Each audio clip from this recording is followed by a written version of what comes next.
no further ado, thank you for coming back. As you just saw, I had the nominee award winner on this building here. Ill Table Manners, the award winner. As the award nominee, not also the winner of last year. And right now, I have Jim Diodati in the building. And I just want to warmly welcome him to understand that I'm just trying to get to know him. But Jim, let's get to know you.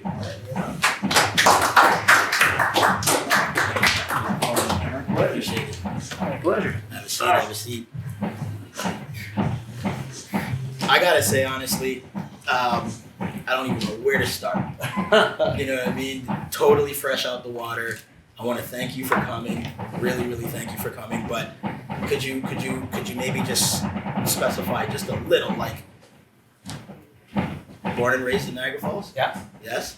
Yeah. Yes. Born and raised. I got 2 brothers and a sister. I'm the oldest of 4. Okay. I grew up down by Kerr Park is the area, so we backed down to the park. So that was our backyard. So my mother would tell us to get lost, and we just hang out at the park all day. And the funny thing is, so we would just figure stuff out to do. So, you know, my dad was a lefty with golf, Yes. and we're all righties. So if I wanted to play golf, we had to take Dad's lefties. That's right. So and to this day, my brothers and I were all lefties. All right. Every one of us. So we just kind of hung out, grew up, didn't have really an overly eventful childhood, played lots of sports, had lots of fun, didn't get into too much trouble, went off to school.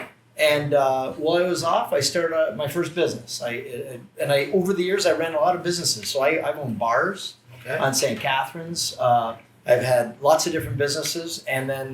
Good and bad with the bars? Yeah, you know what? I did it for 6 years. So it was good, but it's a tough business, right? Because lots of late nights, Yes. and definitely a single person's business. Okay. Because when you're coming home, the birds are chirping. That's not an easy thing. 5 in the morning. Well, it's tough, right? So first I had originally I had a teen club. I was part of a franchise in St. Catharines, a non-alcoholic club for teens. That's how it started out. And I'll tell you a little bit of history. I don't know if you remember the terrible story of Paul Bernardo. No. So in St. Catharines, him and his wife had abducted some girls as they were leaving high school. A real terrible story. Kristen French and Leslie Mahaffey. And so he was a big serial killer. It was all over the news. So try running a teen club when that happens. Parents don't let their kids out. I went from, on a Friday night, I'd get 800 kids to literally overnight, nobody.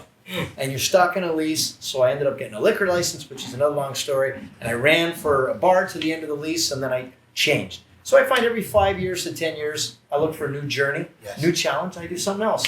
So at one point, running one of my businesses, I had a food distribution business. Lonsley, I distributed sweet goods, like Little Debbie cakes out of the USA.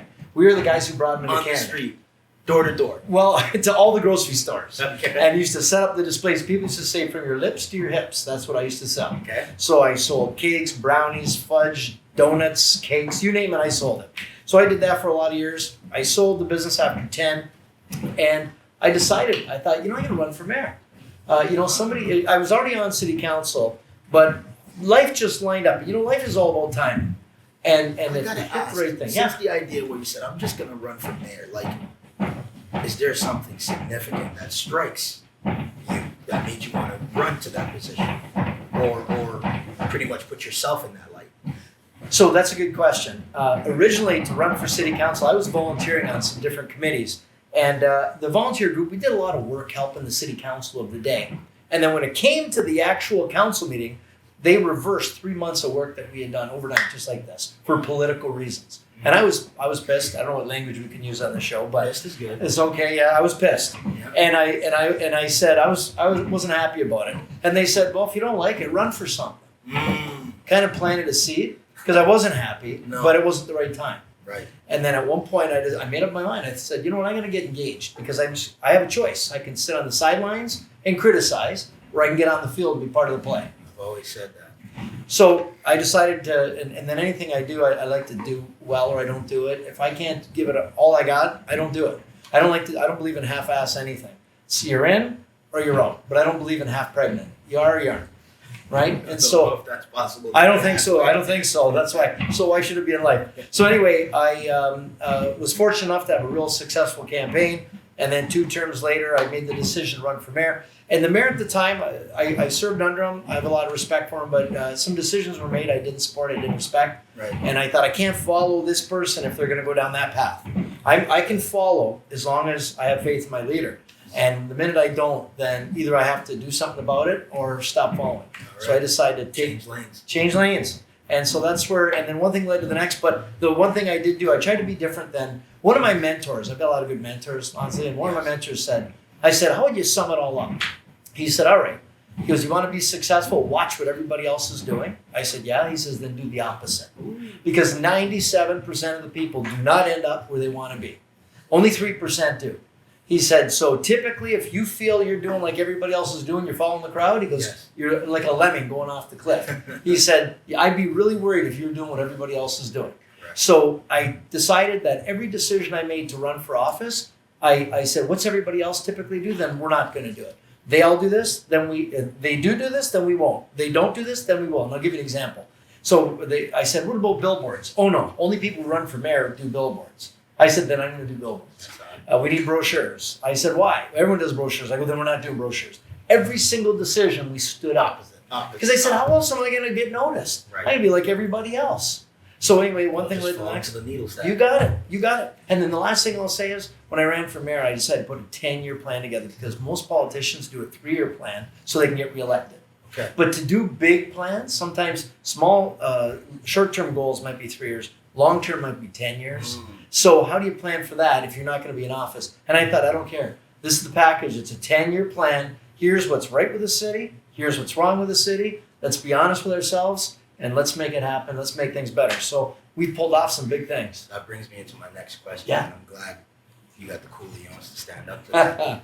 But I got to ask, you know, what was the pressure like when it was, hey, Niagara Falls need to slow down, put to a halt.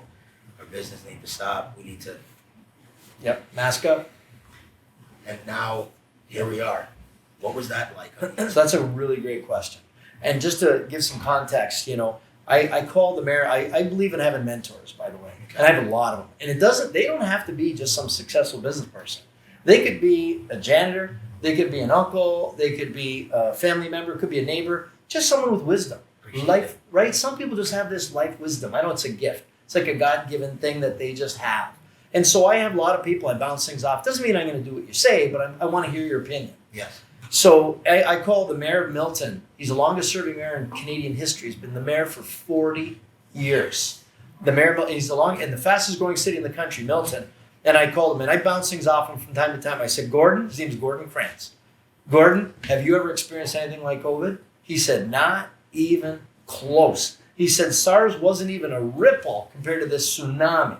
He said 9/11 didn't touch it. Nothing even remotely touched. There's no pandemic handbook.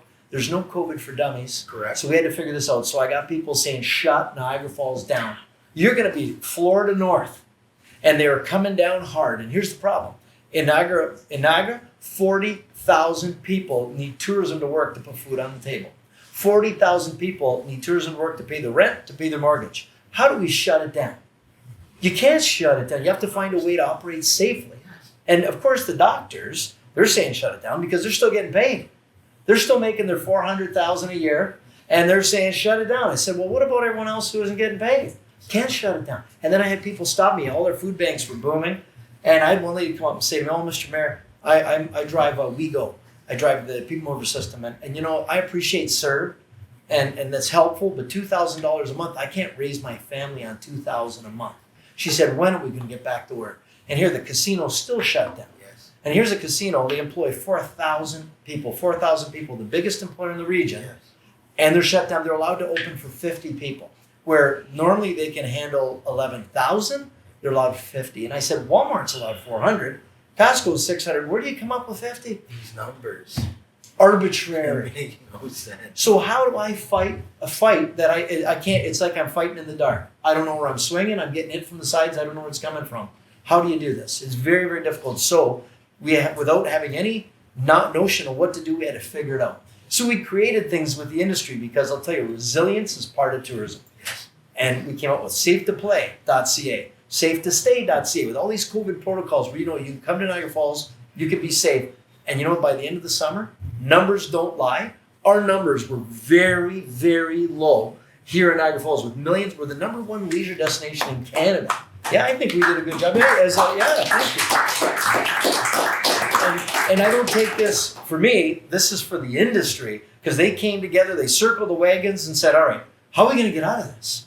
And you know what? And this will be marked with an asterisk this year. Nobody made money. It was about not drowning this year. It was about not going under. Staying afloat. And we did, you know what we did? For all the bars and restaurants, we allowed them to expand their patios onto the road, onto the sidewalk, and we had a 24-hour turnaround with no charges, no permit fees. We did it so fast because we knew how important it was for you to be able to bring food home so you could feed your family. So we reacted, and I'm proud we saved a lot from going under. We're not finished yet. There's a lot to go, but there's critics out there just waiting to criticize. There's haters waiting to hate. And right now during COVID, I can tell you, I find there's more cortisol, more stress, more anxiety. People are more edgy, more aggressive, and they will not hesitate to rip you one if they don't like something you did. I call it tight. Tight. Everyone's really tight right now. Sure. And, Well, that's why I got to tell you, it feels waiting to rip. they are, and I'll tell you, watch, heads up, and that's why I was so excited to see the Niagara Music Awards and to see. And I'm thrilled a bit, by the way, that I'm in the house here with some people who were nominated and some people who have won. Beautiful. And I watched that entire show, and I got to tell you, I was so impressed with the Jacasa Studios, how they did the production, the way they had all these people, even to get some former Niagara Falls residents like Stefan Macchio coming back, not forgetting where he came from, Right. and giving us some of his time to respect all the different artists, because there's all different kinds of artists to make the music. And there's a different kind right there, right? Like, I mean, there's a different kind of art. That could be another one. That might be on the next album. I don't know. We'll see. Usually I control that by doing this. Yeah. But I guess someone else wanted to take control for a minute. It's all good. Oh, man. Ben, Blonde, do you have any questions you want to ask? Honestly, you asked the question that I wanted to ask, but I'll ask another one. I guess, what is the driving force behind your continued efforts to improve the quality of the community?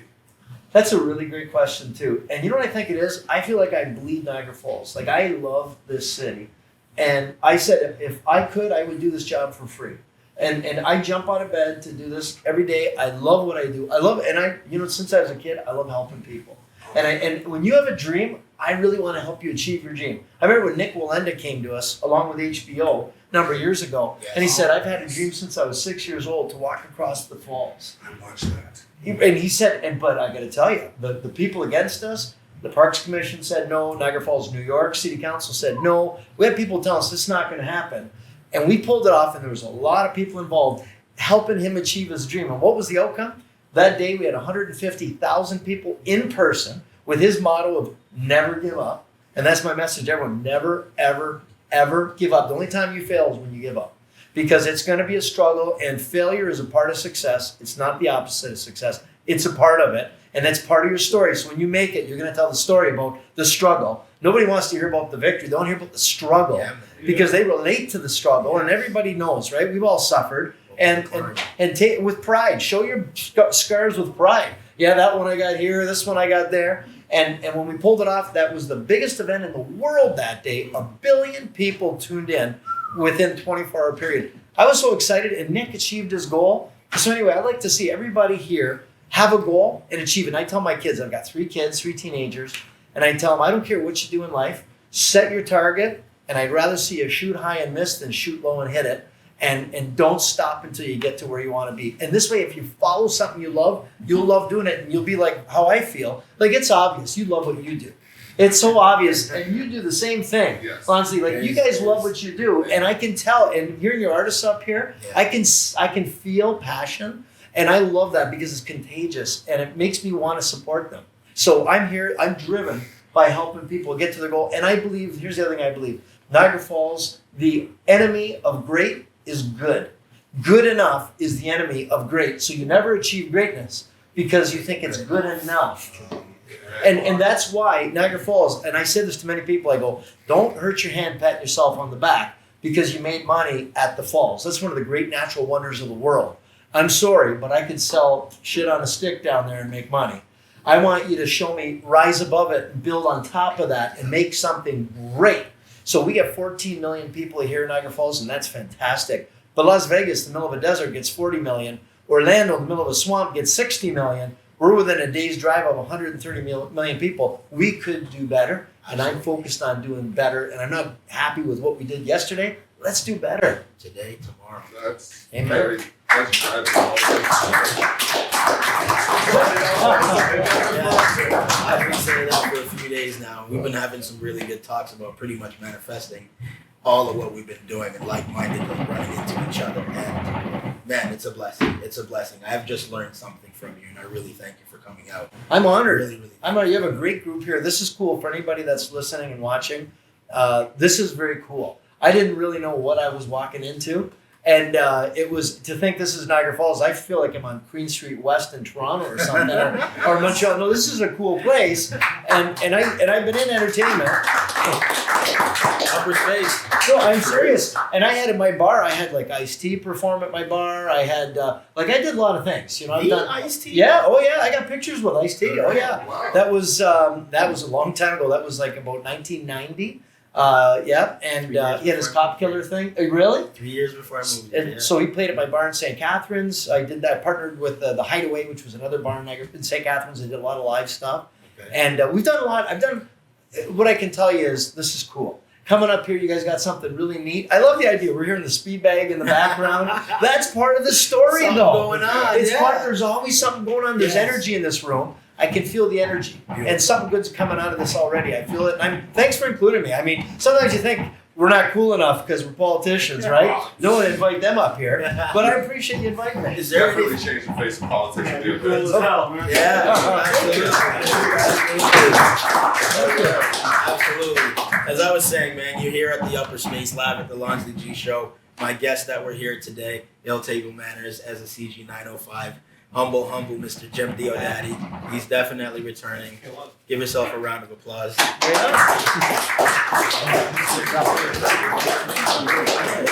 Thank you. Pleasure. Mine. All right. I'm pumped up. All right. You heard it. Ill Table Manners, CG 905. And the humble mayor who just left the building, Jim Diodati. Episode 3. Upper Space Live, Lonsley G Show.